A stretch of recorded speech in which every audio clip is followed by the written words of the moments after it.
Hello friends, welcome to my channel. দেশ এবং দেশের বাইরে থেকে যারা আজকে আমার ভিডিওটি কন্টিনিউ করেছেন, প্রত্যেককেই gardener tips with Kamal YouTube চ্যানেলে স্বাগতম। ছাদ বাগানে আমাদের অন্যতম জনপ্রিয় একটি গাছ হলো সাইট্রাস প্রজাতির যে কোনো গাছ। এই সাইট্রাস প্রজাতির যে কোনো গাছ আমাদের কিন্তু ছাদ বাগানে স্থান পায় এবং এখান থেকে প্রচুর পরিমাণ ফলন পেতে চাই। কিন্তু ছোট থেকে বড় সমস্ত গাছের সঠিকভাবে গ্রোথ না হলে আমরা কিন্তু মানসিকভাবে ভেঙে পড়ি। আর আজকের ভিডিওর আলোচনার বিষয়বস্তু, লেবু গাছের গ্রোথ সঠিকভাবে হওয়ার জন্য আপনাকে কীভাবে পরিচর্যা করতে হবে, লেবু গাছের গ্রোথ হঠাৎ করে থেমে গেলে আপনাকে কি ব্যবস্থাপনা নিতে হবে, এছাড়া কিভাবে গাছ রিপোর্টিং করলে গাছকে সঠিকভাবে বাড়ানো যায়, তাই নিয়ে থাকছে আজকের ছোট্ট ভিডিওটি। না স্কিপ করে কন্টিনিউ করুন, অবশ্যই কিন্তু আপনি উপকৃত হবেন।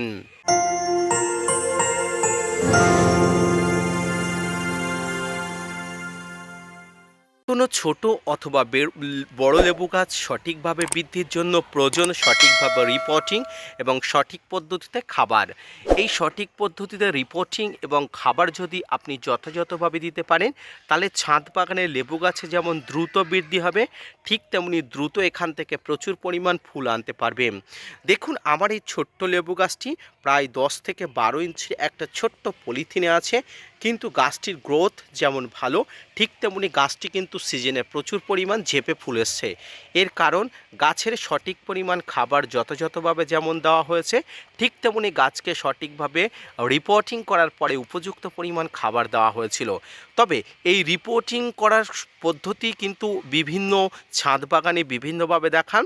আমি যেটা সম্পূর্ণভাবে নিজের ব্যক্তিগতভাবে বুঝেছি, সেই সম্পূর্ণ মতামত আপনাদের সঙ্গে তুলে ধরব। এবং এই সময় কিন্তু কোনো ছাদ বাগানের গাছকে রিপোর্টিং করার সময় নয়, অর্থাৎ ছাদ বাগানের টব পাল্টানোর কোনো সময় না। হ্যাঁ, আপনি টব পাল্টাতে পারেন সেই সমস্ত ছোট গাছে, যে সমস্ত গাছে এই বছরে কোনো ফুল আসার চান্স নেই বা গাছে ফুল এই বছরে আসবে না, সেই সমস্ত গাছগুলোকে আপনি ছোট থেকে বড় পাত্রে এবং বড় থেকে হাফ ড্রামে পাত্রে কিন্তু আপনি রিপোর্টিং করতে পারেন। তো আসুন এবার আলোচনা করি। যখন আপনি ছোট গাছকে বড় কোনো পাত্রে বা বড় গাছকে যে কোনো হাফ ড্রামে আপনি রিপোর্টিং করবেন, ঠিক তখনই কিন্তু গাছের যাবতীয় খাবারগুলো কিন্তু সেই মাটির সঙ্গে মিশিয়ে নেওয়া দরকার। এই খাবারের মধ্যে অবশ্যই মিশ্র খাবার থাকবে। মিশ্র খাবারের মধ্যে শিংকুচি, নিমখোল, হাড়গুঁড়ো, ভার্মিকম্পোস্ট, সর্ষের খোল, বাদাম খোল মিশ্রিত যে খাবার, সঙ্গে এসএসপি বা টিএসপি, এই খাবারগুলো কিন্তু গাছের মাটিতে যথাযথভাবে থাকবে। সেই খাবারগুলো যদি মাটির সঙ্গে সঠিকভাবে থাকে, তাহলে দেখবেন টবের মাটি বলুন, হাফ ড্রামের মাটি বলুন বা যে কোনো ছোট পলিথিনের মাটি বলুন, গাছ বেড়ে ওঠার জন্য উপযুক্ত পরিবেশ তৈরি করবে এবং তরতর করে বেড়ে উঠবে। ছোট থেকে বড় সমস্ত ছাদ বাগানের গাছগুলো কিন্তু সঠিক নিয়মে বেড়ে উঠবে, গাছ সঠিক সময়ে ফুল দেবে, গাছের শাখা পোশাখা বৃদ্ধি করে কিন্তু আপনার মনকে ভরিয়ে দেবে।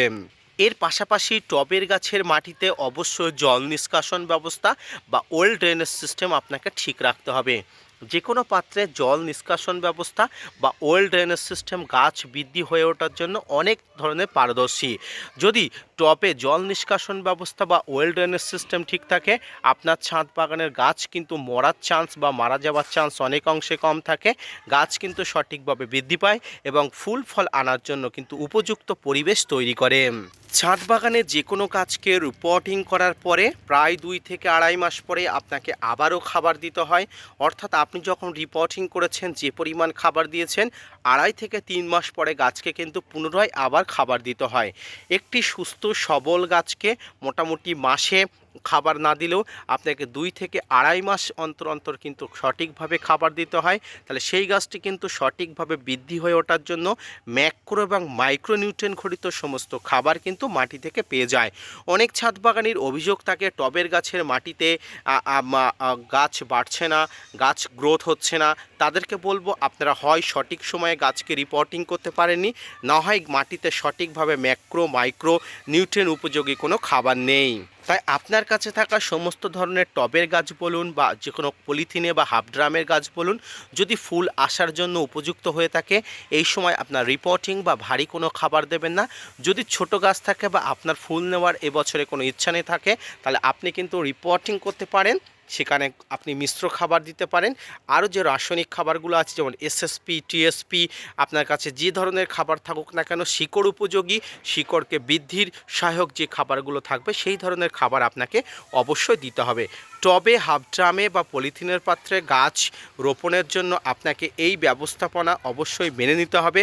যে কোনো পাত্রে গাছ রোপণের জন্য যেমন মাটি উপযোগী, ঠিক তেমনি কিন্তু আপনাকে খাবার সঠিকভাবে সঠিক নিয়মে দিয়ে গেলে গাছ অবশ্যই বেড়ে উঠবে। আমার এই গাছটি দেখুন গত 1 মাস আগে কিন্তু রিপোর্টিং করা।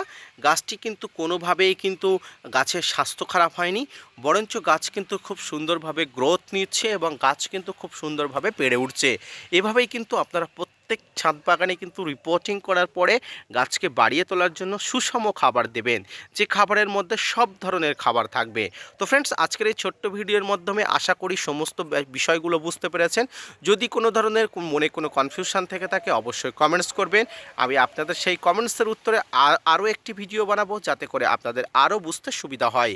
সর্বোপরি আজকের ভিডিওটি কেমন লাগলো অবশ্যই জানাবেন। যদি ভালো লেগে থাকে অবশ্যই ভিডিওটি লাইক করবেন এবং চ্যানেলটি সাবস্ক্রাইব করে পাশে থাকা বেল আইকনটি বাজিয়ে দেবেন। আজকের ভিডিওটি এই পর্যন্ত, দেখা হচ্ছে পরবর্তীতে নতুন কোনো ভিডিও নিয়ে, নতুন কোনো তথ্য নিয়ে। ততক্ষণ সুস্থ থাকুন, ভালো থাকুন, ধন্যবাদ।